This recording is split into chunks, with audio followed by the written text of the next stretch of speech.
खेकड़ा तहसील में ग्राम केहरका निवासी किसान अपने ही फसल को काटने के लिए धरने पर बैठने के लिए मजबूर हो रहे हैं। आपको बता दें कि तकरीबन 150 बीघा जमीन के आसपास गेहूं की फसल किसानों की जमीन में खड़ी हुई है और फसल पककर बिल्कुल तैयार है, जिसको काटने के लिए किसान दर दर की ठोकर खा रहा है।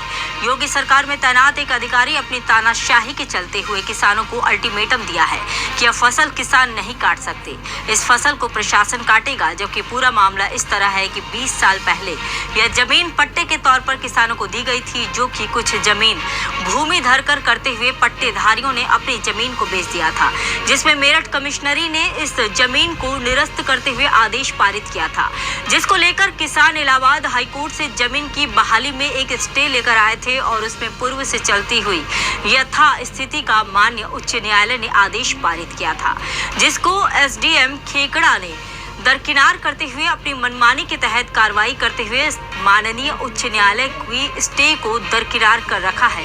वहीं अब देखना यह है कि इसमें जो किसानों के खून पसीने की मेहनत से अपने खेतों में उगाई हुई फसल है, इसे एक अधिकारी अपनी तानाशाही के चलते हुए अपना अधिकार बताते हुए उजाड़ता है, या किसान की फसल जो कि उनका अधिकार बनता है उनको मिलती है। कागज देख के आपको वही जो है बैठ के जो है सामने बात होंगी, वार्ता करेंगे। वार्ता के बाद जो भी निर्णय होगा वो यही तभी उसका जो है उस पर एक्शन लिया जाएगा। अभी फिलहाल यहाँ पे आप लोग धरने पे बैठे हैं, कोई अधिकारी आए यहाँ पे? नहीं, अभी कोई अधिकारी नहीं आया। कोई आपने वहाँ सूचित दिया हो थाने में? नहीं, सूचना दी हुई है थाने में, सारी सूचना है थाने में, प्रशासन को भी है। हमें जो है LIU के माध्यम से सूचना गई हुई है। LIU के माध्यम से सूचना गई हुई है। आप लोगों ने कोई सूचना एप्लीकेशन वगैरह कोई थाने में या SSP बागपत? नहीं, अभी कुछ नहीं हुआ। कुछ नहीं दिया आपने? करना जी, किसानों का उत्पीड़न हो रहा। खैर का गाँव है जिला बागपत में जी, यहाँ पे किसानों का उत्पीड़न हो रहा और हमें पता चला कि वही यहाँ जो किसानों का उत्पीड़न हो रहा, हमारी किसान यूनियन टिकैत हमारी संगठन है, हमें इतला दी गई। वहाँ पे जाके देखो तो वास्तव में यहाँ पे जो पाया कि किसानों की पकी फसल खड़ी, जिन्होंने पूरी लागत लगा दी, सब कुछ कर दिया और प्रशासन उसे नहीं काटने दिया। तो उसके लिए हम यहाँ आए, धरना दे रखा कि भाई किसानों के घर जाके फसल इन्होंने लागत लगा रखी, जिसने बोया वो काटेगा। ऐसा अंधा कानून नहीं होने का कि बोएंगे हम काटेगा कोई और। यहाँ मरना तो मंजूर है लेकिन फसल इस तरह नहीं देंगे, हमारे तो और है ही नहीं कुछ भी।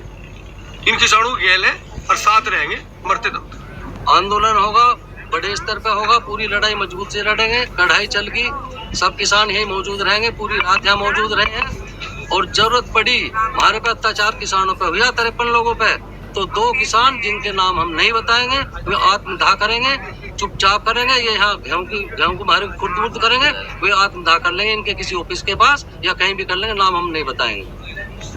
ये तय है। जरूर करो। हाँ जी, आत्मदाह हुआ, ये यहाँ कार्रवाई करेंगे, प्रशासन टीम कार्रवाई करेगी और किसान आत्मदाह होगा, ये पकड़ भी नहीं पाएंगे। SDM साहब के खिलाफ होगा, लाइव SDM साहब के खिलाफ होगा आत्मदाह। SDM साहब जानबूझ के हरेसमेंट कर रहे हैं, इतना हरेसमेंट कर रहे हैं अब लोग मरने को उतार रहे हैं। SDM साहब आप पर दबाव? बहुत दबाव है। और सारी बात बताऊं तो और अभी 8 दिन पहले हम तहसीलदार साहब के पास गए, इतनी बदतमीजी तहसीलदार साहब ने हमारे साथ करी है, जबरदस्ती हमारी तलाशी ली, फोन जेब में रखा। तहसीलदार साहब कहने लगे कि मेरी वीडियो बना रहे हो। मगर साहब ये रखा फोन, अगर वीडियो बनाई हो तो बताओ। मैं मेज पे फोन डाल दिया, पहले वीडियो बनाई है, मगर जी अगर वीडियो बनाई तो बताओ, देखो चेक करो फोन। जब मेरा फोन उठा मैंने उस लड़के का हाथ पकड़ लिया, मगर तहसीलदार साहब बात सुनो, अगर इसमें वीडियो मिली तो मैं तो आत्महत्या करूँगा यहीं और ना आप नौकरी छोड़ कर घर चले जाइए। कह ले ऐसा कैसा हो जाओ, मैं ऐसी होगा, झूठ सच का तो यही इलाज है और क्या। अगले